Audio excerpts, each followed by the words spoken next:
तो last time हमने बताया था कि कैसे ये सृष्टि चलती है और कैसे 10 डायमेंशन है। 10 डायमेंशन में कैसे कैसे हम कौन सी आत्माएं आती है, कैसे एनर्जी प्रवाह होता है, ये सब हमने समझने का प्रयत्न किया था। तो आज इसे ही हम ये प्रश्न भी बीच बीच में ले लेंगे और ये बातों को समझने का प्रयत्न करेंगे। हमने आगे बताया था कि कैसे ये 10 डायमेंशन है। 4 डायमेंशन पर हम होते हैं। 5वां डायमेंशन आकाश तत्व है, सारा आभा मंडल है। फिर 6 से 9 तक एथर तत्व है। वो एथर तत्व कैसे एनर्जी से भरा है, कौन सी आत्माएं होती है, वो 6 से 9 डायमेंशन तक होता है।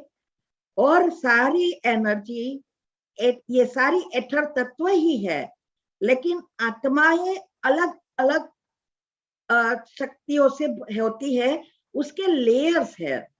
मैंने आपको बताया था कि ये करंट डायरेक्ट परमात्मा से इस सृष्टि पर नहीं आता है, उसके जंक्शन है। तो ये जो आत्माएं हैं 6 से 9 डायमेंशन तक की, वो सब जंक्शन की तरह है और उसके द्वारा सभी आत्माओं में एनर्जी प्रवाह होता है।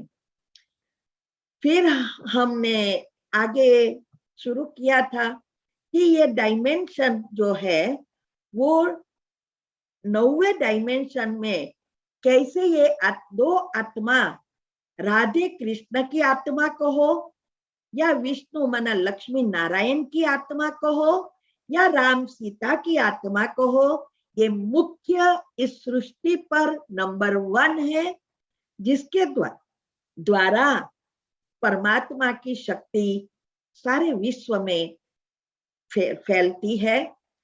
परमात्मा 10वें डायमेंशन में है, वो एक ही जगह पर स्थित है, लेकिन सारी एनर्जी माना शक्तियां और गुण एक साथ संयुक्त रूप में सारे ब्रह्मांड में और ब्रह्म में वो समाई हुई है। और ये परमात्मा की शक्तियां एक ही दिशा में, घड़ी की दिशा में घूमती रहती है और वही कॉस्मिक एनर्जी एथर तत्व द्वारा ये आत्माओं द्वारा सृष्टि में प्रवाहित होती है, जिसको साइंस कहते हैं कॉस्मिक पावर, कॉस्मिक एनर्जी। और ये एनर्जी ही 10 डायमेंशन जो सूक्ष्म में परम धाम में है, वही 10 डायमेंशन नीचे होते हैं। तो ये पोल स्टार कहो, वो वही है मुख्य आत्मा 2, और वही ध्रुव, हम कहते हैं ना उत्तर ध्रुव और दक्षिण ध्रुव। तो उत्तर ध्रुव जो है वो ये मुख्य 9वां डायमेंशन है।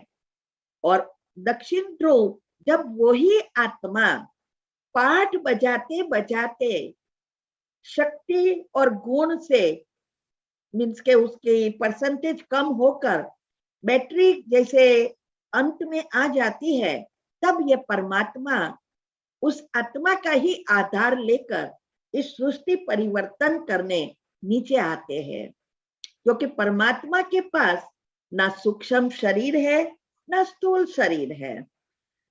तो बाद में है 7 तारे जिसकी बात करते हैं। वैसे भी ये जो अमर कथा वगैरह में आते हैं, कहते हैं शंकर जी ने, या कहते हैं शिव पर बताते हैं शंकर जी, दोनों अलग है। आज ये भी प्रश्न में आया ही है, आगे मैं बताऊंगी। उसने बताया है कि सबसे श्रेष्ठ ऋषि वो है शिव, माना शंकर जी ने बताया है।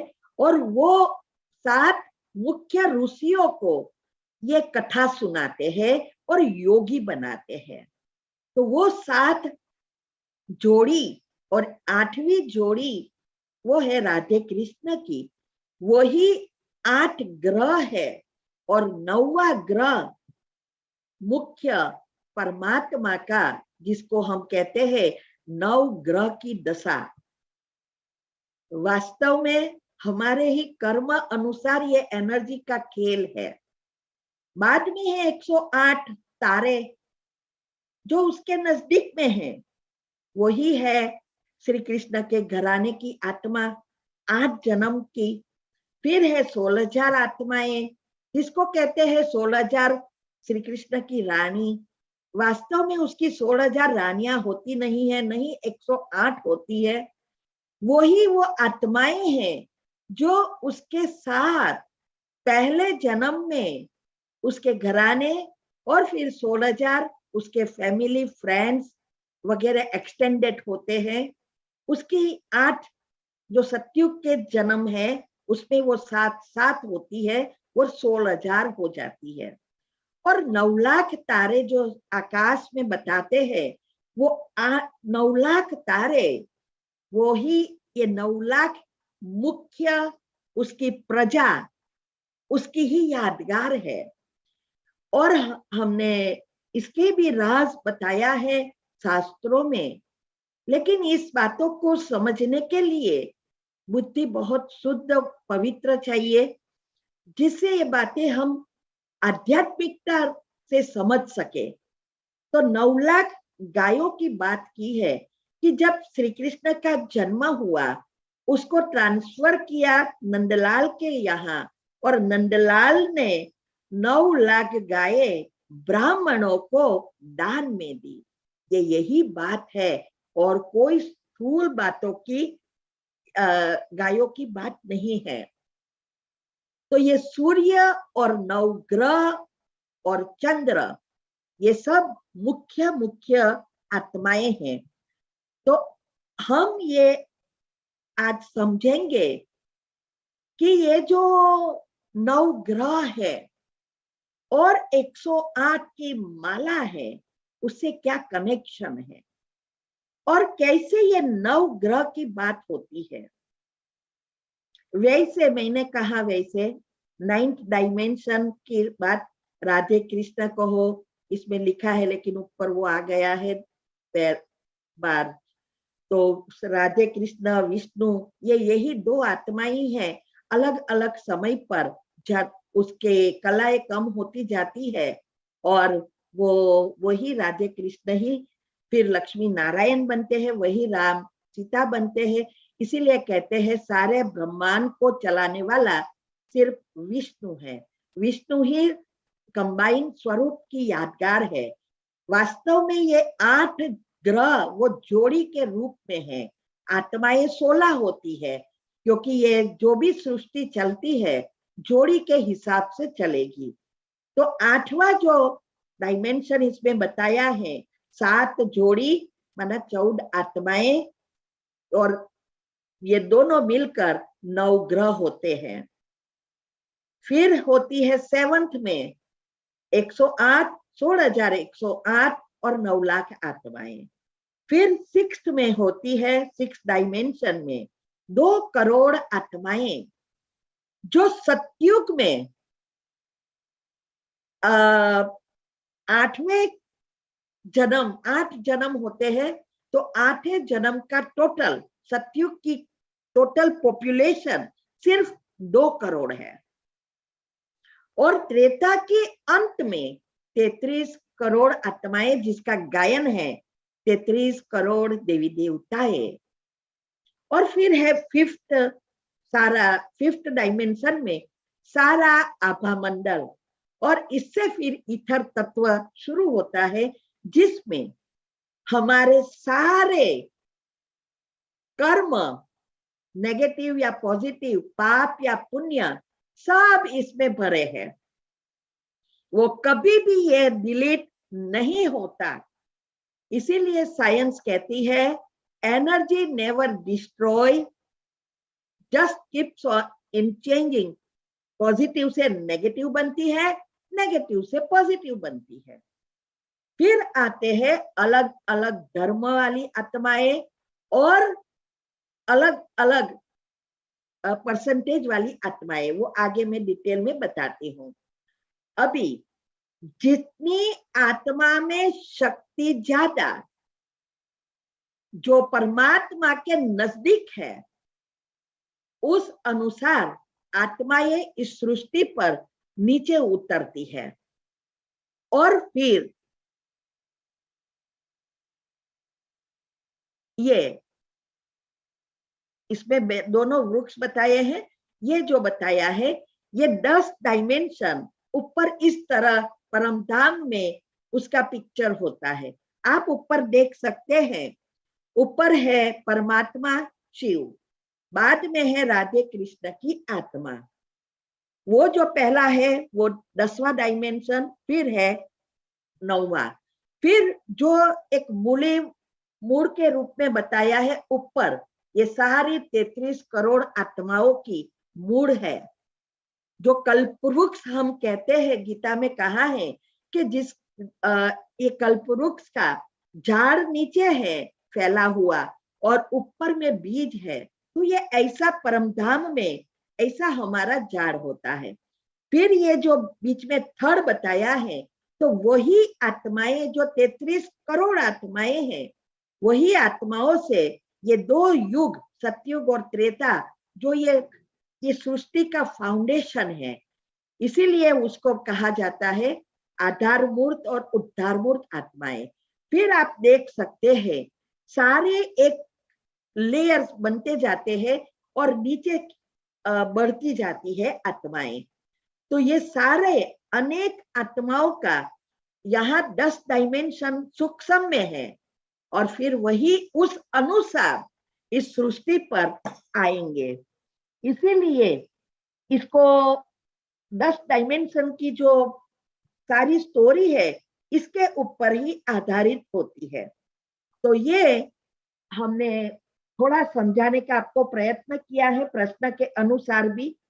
और ये जो कैसे नीचे आती है, ये हम अभी समझेंगे कि ऊपर से नीचे ये जो झाड़ बताया है, ये स्थूल में बताया है और याबा इस साइड पर सूक्ष्म में बताया है।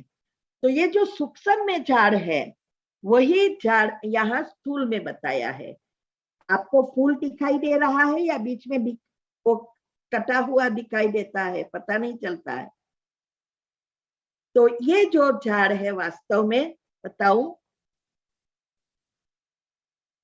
खिस्ता नहीं है। तो ये झाड़ जो है वो मनुष्य वंश का झाड़ है और ये परमधाम का झाड़ है। 2 अलग अलग बताया है। मैंने उसको आपको समझाने के लिए कि कैसे ये सृष्टि पर हम नीचे आते हैं और कैसे हम पाठ बजाते हैं।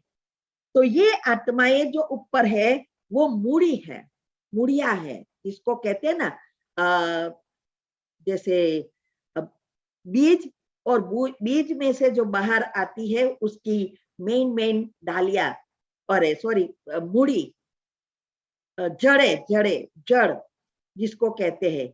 तो ये 9 लाख आत्माएं जो है, सो ये सब जड़े है।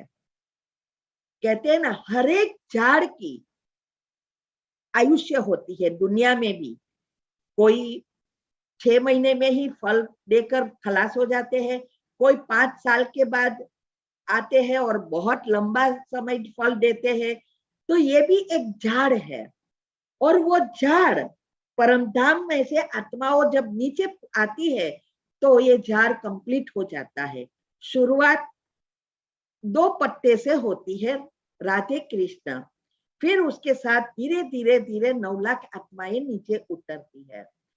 और ये जो है अभी जो ये समय है, ये फिर से नए झाड़ की कलम लगाते हैं। जैसे दुनिया में भी जब वृक्ष की आयुष्य खत्म हो जाती है तो ये सड़ना शुरू हो जाता है, और जब ये झाड़ सड़ता है तो उसको काटने से पहले उसको उसकी कलम लगाते हैं, ऐसे ही नहीं कट देते। तो अच्छी अच्छी डाली निकाल कर उसकी कलम लगानी पड़ती है। ऐसे ही अभी ये झाड़, मनुष्य वंश का झाड़ जो है वो सड़ गया है। माना इतने विकार और पाप कर्म बढ़ गए हैं, जो दुनिया में न होने का हो रहा है। दुनिया दुख के मुख में पहुंचकर नरक में पहुंच गई है। अगर ये परिवर्तन ना होती तो एक समय ऐसा आता, जैसे अभी चल रहा है, सुसाइड वगैरह क्यों होता है? सब क्यों सुख ढूंढ रहे हैं, शांति ढूंढ रहे हैं? वास्तव में सुविधाएं तो बहुत है, लेकिन फिर भी नहीं एंजॉय कर रहे हैं, क्योंकि अंदर से खाली हो गए हैं, क्योंकि बैटरी डाउन हो गई है। तो ये झाड़ जो है अभी उसको खत्म करना ही पड़ता है, तभी हम फिर से नए सर से सुख शांति सुविधा लंबा समय तक एंजॉय कर सके। इसीलिए परमात्मा आके वो जो आत्माएं हैं, जो 9 लाख आत्मा से 33 करोड़ आत्माएं हैं, उस आत्माओं को ढूंढकर उसको ये ज्ञान देकर ओरिजिनल संस्कार वापिस लाने का काम कर रहे हैं। हमारे जो 7 गुण हैं वो वापिस लाने का काम कर रहे हैं, संस्कार परिवर्तन करने का। वो मैं आगे आपको डिटेल में चित्र के साथ बताती हूँ। तो ये जो है अभी मूल बीज, उसने संकल्प रूपी बीज बो दिया है। ब्रह्मा माना श्री कृष्ण की आत्मा अंत में जो ब्रह्मा बनती है, उसमें उसने बीज बोल दिया है। इसीलिए कहा गया है कि ब्रह्मा ने संकल्प से सृष्टि रची, लेकिन उनकी पूजा नहीं होती है। गायन बहुत है, और देवी देवताओं के लिए नहीं कहते हैं कि श्री कृष्ण के या राम ने या लक्ष्मी नारायण ने सृष्टि रची, नहीं, ब्रह्मा ने रची, और ब्रह्मा के बच्चे ही ब्राह्मण हैं। तो ये बहुत सारे राज है इसमें, ये तो सब हमने यूट्यूब ऊपर रखे हैं, लेकिन यहां मैं यही समझाना चाहती हूँ कि ये बीज डाला, अभी इसकी जड़ें निकल रही है। तो कलम में लगा रहे हैं भगवान अच्छी अच्छी आत्माओं को गुण और शक्तियां भर के, नई सृष्टि की कलम लग रही है। अभी ये सारा ज्ञान सुनकर हमें खुद को सोचना है, क्या हम कलम लगाने तक पहुंचे हैं? 9 लाख आत्माएं कलम लगेगी, लेकिन उसमें भी नंबर है। कुल देवी 9 लाख होगी, लेकिन श्री कृष्ण के घराने वाली आत्माएं तो बहुत कम है।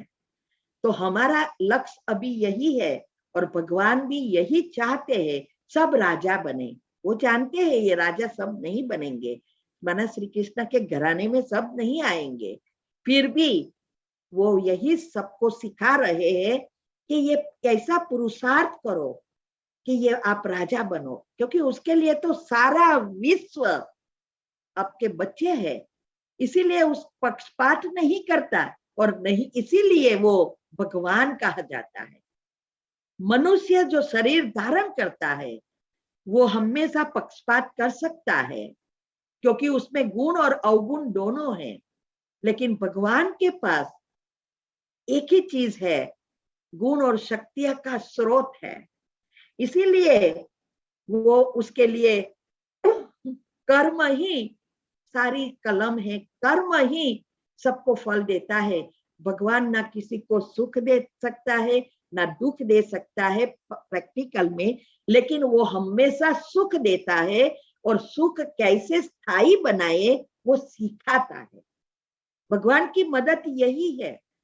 अभी भी ये यही सिखा रहा है कि कैसे आपके संचित कर्म, जो पाप कर्म जाने अनजाने हो गए हैं, वो मेरे से शक्ति लेकर खत्म कर दो, और फिर से आत्मा को शक्तिशाली बनाओ, और दुख से बचो। ये सिखाते हैं, लेकिन किसी की फेवर नहीं कर सकते कि चल तेरे को मैं ये करता हूँ, ये शक्ति देता हूँ, और तू नंबर 1 में पहुंच जा, और तू आगे आएगा, वो नहीं आने वाला, मुझे पता है, ऐसा नहीं कहता। वो तो एक ही चीज ज्ञान देता रहता है, और सारा खेल बुद्धि का है। कौन कितना ये भोजन पचाता है, और बुद्धि को स्थूल से सूक्ष्म में ले जाता है, और दिव्य तक पहुंचता है, उस अनुसार वो आगे बढ़ता है, भगवान की शक्ति का और भगवान की मदद का उपयोग कर पद्मा पदम भाग्यशाली बन जाता है। तो ये सारा राज है। नौ हम अभी जो है कलम में लग रही है, अभी हमें उसका हिस्सा बनना है, तो इस बातों को अच्छी रीति समझना है। हमें जो मिला है वो आपको बता रहे हैं। अभी जो ये 9 ग्रह है और जो ये माला इसमें बताई है, जिसकी हम रोज मंत्र जपते हैं, माला रोज करते हैं, कोई 108 माला करता है, कोई एक ही माला करके थक जाता है और कोई तो एक भी नहीं करता, सिर्फ दीवा बत्ती कर देता है और पूजा पाठ किया ना किया आगे बढ़ता है काम के लिए। तो ये 108 की माला वास्तव में है कौन? ये बहुत रहस्य की बात है। ये वैजयंती माला कहा जाता है। वैजयंती माला का अर्थ है जिसने अपने कर्म पर, कर्म भोग पर विजय प्राप्त की है और हिसाब किताब चुक कर पुण्य कर्म बनाया है और अंतमति स्वगति की है। ये कहते हैं ना गीता में कि जो मुझे अंत समय में याद करेंगे मेरे स्वर्ग में आ जाएंगे, अंतमति स्वगति। तो अंतमति माना बुद्धि, आपकी बुद्धि किसमें है, कौन याद आया, उस अनुसार दूसरा जन्म। तो अंतमति इसलिए लोग नाम रख लेते हैं नारायण, कृष्ण, विष्णु, लेकिन इससे नाम, उसमें भाव क्या है, भगवान का याद करने की भावना नहीं है। और भगवान के पास ये नहीं है वो सुने आपकी कि मुझे बुलाया, नहीं, आपकी भावना पहुंचती है। तो भावना मन के अंदर तो यही होती है, ये मेरा बेटा है, मैं बेटे से बोल रहा हूं। भगवान की भावना तो नहीं होती है ना। अगर ऐसा होता तो कितना इजी होता है, लेकिन ऐसे गति हर एक का नाम बहुत सारे रख लेते हैं, लेकिन हमें उनको बुद्धि से याद करना है, मन और बुद्धि को एकाग्र करना है, तब उनकी शक्ति आएगी। और उनकी शक्ति जब आएगी तो हमारे संचित कर्म भस्म होंगे और हमारे गुण इमर्ज होंगे, तब हम अंत में उनको ही याद कर सकेंगे। अंतमति सो गति, कोई भी चीज नहीं याद आएगी, ना वस्तु, ना व्यक्ति, ना वैभव, संपूर्ण संतुष्टता। और इसके लिए शास्त्रों में बहुत सारी बातें बताई है और लोग साधु संत बन जाते हैं भगवान को प्राप्त करने के लिए। लेकिन भगवान को प्राप्त करने के लिए घर संसार छोड़ने की जरूरत नहीं है, घर संसार में रहना है। जो कुछ आपको सुविधाएं मिली है यूज करो, हम भी यूज करते हैं, और सबके साथ प्रेम से रहकर पुराने हिसाब किताब चुकतू कर नया पुण्य कर्म और कर्म संबंध बनाने हैं। ये है मन बुद्धि से दुनिया को भूलना है, सभी चीजों को भूलना है, इच्छा मात्रम अविद्या की बात की है ये है। हम घर बार छोड़ देते और फिर मन में तो सब यही चलता रहता, दुनियावी चीजों ही चलती रहती, तो इससे कोई अंतमति स्वगति नहीं होगी। जब तक मन बुद्धि शुद्ध ना होवे तब तक अंत में भगवान याद आ ही नहीं सकता, क्योंकि अंतिम समय ये हर मृत्यु के समय की बात नहीं है। ये जब परमात्मा इस सृष्टि पर आते हैं और सभी आत्माओं को भक्ति का फल देता है, और ये भक्ति का फल ही यह है अंतमति स्वगति करने का जो सिखाता है।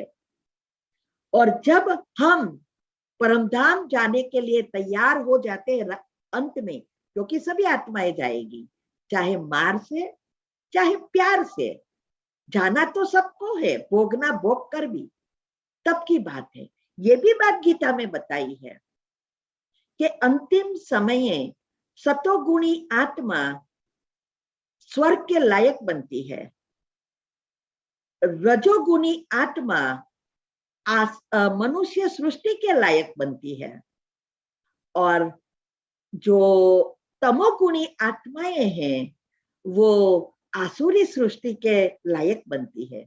अभी ये बात अंतिम समय, इस जब दुनिया में विनाश का समय है, इसके समय की बात है कि जब विनाश होगा, पांचे तत्व उछलेंगे, कापा कापी मारा मारी होगी, बॉम्ब गिरते होंगे। उस समय क्या या आप भगवान से जुड़ सकते हैं? यही 108 आत्मा और 9 लाख आत्माओं की बात है। ये ऐसा पुरुषार्थ करेगी, और इसके लिए अभी पुरुषार्थ, मैंने लास्ट टाइम आपने बताया था कि गर्मी थी और कैसे हमने गर्मी में भी बिना लाइट योग लगाने का पुरुषार्थ किया। ये क्या है? यही है। हम चाहे शादी में जाना तो पड़ता है ना, चाहे पार्टी में जाओ, चाहे डीजे बज रहा हो, चाहे डांसिंग के म्यूजिक चल रहा हो, चाहे किसी की मृत्यु हुई हो, किसी के घर में मृत्यु हुई हो, कोई भी सिचुएशन में अगर हम परमात्मा को कनेक्ट करके उनकी शक्तियां ले सकते हैं, मन बुद्धि सभी से डिटैच, तब अंतमति सो गति। तो हमने ये सारी बातें तीव्र पुरुषार्थ ग्रुप में एक के एक वीडियो रखी है कि ये हमने कैसे प्रैक्टिकल में किया, कि हम घर में रहते हैं, सब कुछ करते हैं, और कैसे कनेक्ट रहे। योग ऐसी चीज नहीं है बैठ के घंटे घंटे बैठ जाओ और घर बार छोड़ दो, नहीं, चलते फिरते उसके प्रैक्टिस करनी है। तो हम घर में रहते हैं, घर में तो 5-10 जन, 4-5 तो होते ही है, हस्बैंड वाइफ और बच्चे, बाद में एक्सटेंडेड फैमिली भी होती है। अभी हम प्रयत्न करेंगे कि हमें ये सब कुछ नेगेटिव टीवी वगैरह नहीं देखना है, उसकी बातों में नहीं आना है, हमें शादी में जाना है, ये सब करना है। फिर हम ये तो नहीं कह सकते ना कि आप टीवी बंद करो, मुझे पुरुषार्थ करना है, आप मूवी बंद करो, मुझे ये नहीं देखना है क्योंकि मुझे ये सता रहा है, ऐसा नहीं कर सकते ना। तो ये हमें इसमें सब कुछ सुनते हुए सबके साथ बैठते हैं टीवी देखने, फिर भी टीवी नहीं दिखाई देता, नहीं सुनाई देता, ये है अवस्था। क्योंकि घर में है तो सबके साथ बैठना पड़ता है, एक रूम में थोड़ा बैठे रहेंगे। तो ये सब प्रैक्टिस हमने करके सारी 17 वीडियो रखी है, तीव्र पुरुषार्थ ग्रुप में आती है। इसमें सब बताई है कैसे युक्ति युक्त सब कुछ करना है। एक मैं बात बताऊं, एक मैंने जो प्रयत्न किया था, सभी चीज का मैंने युक्ति से आगे बढ़ने का किया, क्योंकि ऐसी बातों में बहुत सारे परीक्षाएं आती है, यहाँ तक ऐसे ही नहीं पहुंच जाते। तो एक हमें इसमें बाहर जाने का कम करना था, क्योंकि नजदीक के सगे संबंधी तो ठीक है, लेकिन दूर के फ्रेंड और गांव के लोगों के पास जाना और उसके अटेंड करना, इससे बचना था। तो हमने बानाबाजी शुरू किया। अभी देखो कैसे सबकॉन्शियस में जाता है। इस छोटी सी चीज से आप सीखो कि हमारा सबकॉन्शियस माइंड में जाने अनजाने कैसे प्रोग्रामिंग होता है, जो हम रोज बच्चों के साथ करते हैं, पति पत्नी एक दूसरे के साथ करते हैं, ऑफिस में हम करते हैं, बिजनेस के लिए ऐसे नेगेटिव विचार करते हैं, तो कैसे प्रैक्टिकल होते हैं। ये आप इस दृष्टांत से मैं कहूं, पहले मेरे को ये ट्रैवलिंग डिसीज एलर्जी नहीं थी, वॉमिटिंग प्रॉब्लम नहीं था। बहुत गाड़ी में मैं जनरल मैनेजर थी, तो कई बार हमें एक एक जगह पे जाना पड़ता है, तो बाई प्लेन नहीं जा सकते, तो हमें ट्रैवलिंग भी करना पड़ता है क्योंकि एक एक शहर में जाना पड़ता है। तो 15-15 घंटे तक हमें कोई प्रॉब्लम नहीं था। और जब हमने ये पुरुषार्थ में सभी चीजों का करती थी, डिटेच होने का, तो इसमें भी अभी कैसे बहाना निकाले, क्योंकि अगर मैं कहूँ ना नहीं आना है तो झगड़ा होते हैं, और हमें झगड़ा नहीं करना था। तो हमने बहानाबाजी शुरू किया वॉमिटिंग का, एक्टिंग के साथ किया। थोड़े आधा घंटा था होवे, थोड़ा फीलिंग में आए, सब कुछ जैसे वॉमिटिंग हो रही है ऐसा करके गाड़ी रुकवाती, ये करती, सब किया। उस समय मुझे नहीं था। अभी ये करते करते आज मुझे वॉमिटिंग की सिकनेस हो गई। अभी मैं ट्रैवलिंग नहीं कर सकती, 1 घंटा आधे घंटे बैठती हूँ, मेरे को फीलिंग हो जाती है। लंबा समय में ट्रैवलिंग कार में नहीं कर सकती। ये हो गया। देखो, मैं तो एक्टिंग कर रही थी, लेकिन एक्टिंग करते करते ये इतना घाटा बन गया कि आज मुझे प्रैक्टिकल हो गया। इसीलिए आप सोचो, हम दिन भर में कितनी जगह पे ऐसी एक्टिंग करते होंगे, झूठ बोलते होंगे, क्या क्या सोच रहे, दिन में कितनी सारी चीजें सोचते होंगे। तो ये सूक्ष्म में हो रहा है। हमने प्रैक्टिकल किया, क्योंकि बताया तो प्रैक्टिकल किया तो थर्ड आई और ये 2 आंखों के द्वारा प्रैक्टिकल हो गया, तो जल्दी चला गया अंदर। क्योंकि सबकॉन्शियस माइंड को पता नहीं है कि आप एक्टिंग कर रहे हो या रियल है या बहानाबाजी कर रहे हो, उनको तो कुछ पता नहीं है। ये है प्रोग्रामिंग। ऐसे ही हमारी प्रोग्रामिंग होती गई और अभी कलयुग के अंत में इतने सारे दुख अभी भी हम खींच रहे हैं पाप कर्म को और भोग रहे हैं। इसीलिए ये जो भी टॉपिक हमने चलाए बहुत बहुत महत्व के हैं। तो ये जो भी हमने एक एक चीज के ऐसी में हमने की और बताया है, तब सोचो, तब आप हम अंतमति सो गति कर सकते हैं। अंत में कोई भी सिचुएशन आए, हम योग कर सकेंगे। इसीलिए मैंने बताया कि एक ही चीज रह गई थी, अमेरिका में ठंडी है, गर्मी नहीं है, और इसीलिए ये गर्मी के समय योग करने का चांस नहीं मिला था। लेकिन हम जब इंडिया आए तब लाइट गई और रोज ऐसा स्थिर हो गया, क्योंकि कोविड के हिसाब से गर्मी में रहना पड़ा, तो ये प्रैक्टिस हो गई। आज इसमें भी कोई प्रॉब्लम नहीं।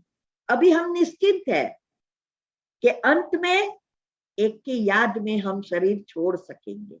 दुनिया कुछ भी कर रही है, यह है अंतमति सो गति करना।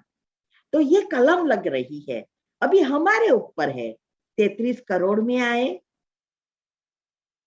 2 करोड़ में आए, 108 में आए, 16,000 में आए या 8 ग्रह में आए, हमारे ऊपर है। तो ये बातों को अच्छी रीति हमें समझना है।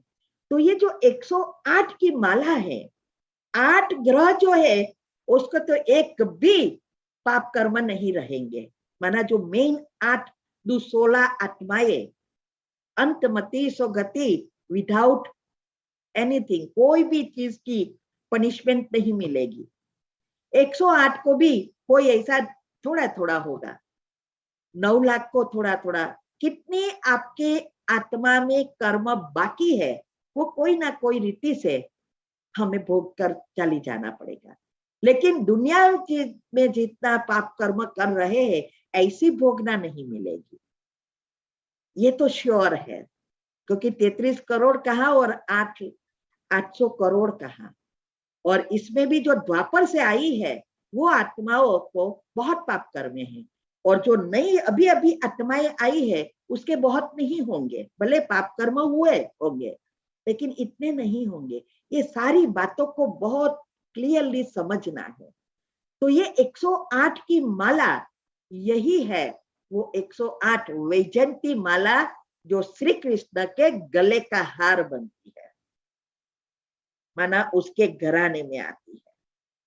और 16,108 की भी माला होती है, लेकिन वो एक्सटेंडेड फैमिली है, उसकी रोज पूजा में माला नहीं करते हैं। और आप देखेंगे हर एक धर्म में मुख्य राधे कृष्ण कहो या श्री लक्ष्मी नारायण कहो, ये 2 आत्मा ही है। मुख्य जो मूड है उसमें वही आती है। तो जिसने जितना इस सृष्टि के लिए योगदान दिया, अपने को परिवर्तन किया और उस आत्माओं को मदद की, उस अनुसार सतयुग से नंबर पढ़ते जाते हैं, सृष्टि में आते हैं। तो जो पहले आते हैं वो 5000 साल तक रहते हैं, क्योंकि आत्मा एक बार आती है फिर वापस नहीं जा सकती जब तक हमें परमात्मा आके रास्ता नहीं बताते। तो ये वैजयंती माला में ये जो 8, पहले तो आप देखेंगे 108 है, फिर ऊपर 2 मन के होते हैं ना, फिर ऊपर फूल होता है ना। तो ये फूल जो बताया है तब हम आंख पर ऐसा करते है ना। तो ये क्यों, ये जो कहते हैं ना, इसको मेरू भी कहते हैं, सुमेरु या मेरू कुछ कहते हैं, मैं तो भूल गई, पहले बहुत मारा की हरे कृष्ण की, रोज सारा दिन कृष्ण के लिए पागल थी मैं, उसका ही फल मुझे मिला है उसके साथ जाने का। रोज मैं कहती थी मुझे तेरे साथ आना है, दूसरा कुछ नहीं चाहिए। तो ये जो जब मैंने भी माला करके ऐसा ऐसा बहुत किया, हरे कृष्ण का मंत्र करती थी, कितना लंबा है, 2 माला करने रोज मंदिर में जाती थी सुबह में काम पे जाने से पहले। और गुरुजी वहां के साधु थे, वो भी कहते थे, इतनी पंक्चुअल थी, एक दिन में शायद मिस करूं तो रात को फोन आता, बहन सब कुछ ठीक है ना, आज क्या क्यों नहीं आए, इतनी पंक्चुअल, आप सोचो। तो ये जो आंख पर हम लगाते हैं वो एक है फूल, परमात्मा की यादगार फूल, अर्थात कभी भी जन्म मरण के चक्कर में नहीं आते, सदा खिला हुआ फूल है, गुणों से भरपूर, शक्तियों के से भरपूर सागर। उसके साथ 2 मणके जो होते हैं, वो मैंने ऊपर जो बताया, यहाँ ऊपर राधे कृष्ण की आत्मा वो उसके साथ है, ये तीनों की जोड़ी है, त्रिकोण है, और इससे फिर 8 बनते हैं, बना दूसरे ऐड होते हैं। तो ये जो माला हम लगाते हैं, ये उसका ये रहस्य, फिर 108 को याद करते हैं, क्योंकि ये सृष्टि के लिए ये सब ने बहुत कुछ किया, परिवर्तन करने, सबको सुखी करने। और ये डीएनए भी इस झाड़ के अनुसार ही जुड़ी है, ऊपर से मणके से लेकर अंत तक के मन के ये 9 लाख आत्माओं से सभी आत्माएं जुड़ी है। और धर्म स्थापन करने वाली आत्माएं वो है द्वापर से आती है, सतयुग त्रेता में तो देवात्माएं हैं। हम सबको खुश होना चाहिए कि भारतवासी देव आत्मा कुल की आत्माएं हैं, उसको वंशज है। बाद में दूसरे तो आते हैं, क्रिश्चियन बुद्धि जो भी है वो तो बाद में आते हैं, लेकिन हम ओरिजिनल तो उनके वंशज है, श्री कृष्ण के वंशज है। तो ये जो है ब्राह्मण आत्माएं जो हमने बताई, तो सुमेरु पर्वत, वैसे भी कहते हैं ना भारत में कि सुमेरु पर्वत जो है वो सबसे बड़ा पर्वत है, ये सब यादगार उसकी ही है। सूर्य जो है वो परमात्मा की यादगार है, साथ में चंद्रमा जो है श्री कृष्ण की यादगार है, ये सब उनके एनर्जी के यादगार है। तो ये जो हमने ये बताओ अभी कि ये जो 9 नंबर और 108 की माला जो है, वो सारी बातें आप अच्छी रीति समझेंगे तब आपको बैठेगा कि परमात्मा का कार्य क्या है और क्यों ये सब 108 और 8 से 9 से जुड़ा है। 9 नंबर मुख्य है, 108 तो बाद में है। अभी आप देखेंगे ट्राइंगल कितना होता है, वो भी 180, स्क्वायर होता है वो है 360 बराबर, फिर होता है ये 90 बना 180 रेक्टागोन, फिर है पेंटागोन, फिर है एक्सागोन। मेरे पर ये नंबर नहीं दिखाई दे रहा है, लेकिन ये सब आप उसका मल्टीप्लाई करेंगे तो आप देखेंगे 9 ही आएगा। 360 को डिवाइड करो, 3 + 6 9, 180 को करो तो 9, सबके 9 आते हैं। यहां भी सृष्टि भी गोल है, तो सृष्टि का डायमेंशन जो है उसका भी जो बताया है कि सूर्य का 864 माइल्स है, दूर है यहाँ से, तो उसका भी सेपरेट करो तो 18 आता है। 1 + 8 = 9। पृथ्वी का 7,920 माइल्स दूर है, उससे दोनों के बीच का अंतर। तो इसका जो है 7 + 9 + 2 + 0 18 = 9। चंद्रमा का भी 2160 बताया है, इतना उसका है, तो उसका भी 9 आता है। ये सारी बातें देखो, इवन आवर्स देखो, घंटे का देखो कि 24 घंटे में 60 मिनट होती है, 1440 मिनट टोटल होती है, और इसका सेपरेट करो तो 9। फिर 1440 मिनट की सेकंड करो तो 8,64,000 हुआ। हा? जितना सूर्य का है उससे करीब इतना ही है, तो उसका भी 9 हुआ। इतना ही नहीं, ये 9 का टेबल है, आप सारे 9 के टेबल लेना। 9 × 1 = 9, 9 × 2 = 18, 1 + 8 9।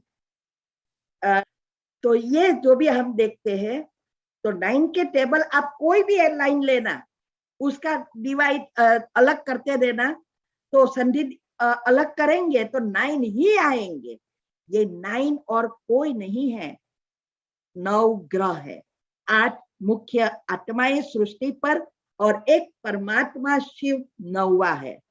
तो ये 9 ग्रह, तो ग्रह हमें कभी हैरान नहीं करते, वही इससे ही हमारी सारी डीएनए जुड़ी है। डीएनए में भी कहते हैं ना, साइंस ने आज कबूल किया है कि डीएनए में सब भरा है, दादे परदादे परदादे के पदादे भी अंदर है, उसका सारे संस्कार, कैसा फेस, कैसा ये सब अंदर है कहते। ये क्यों?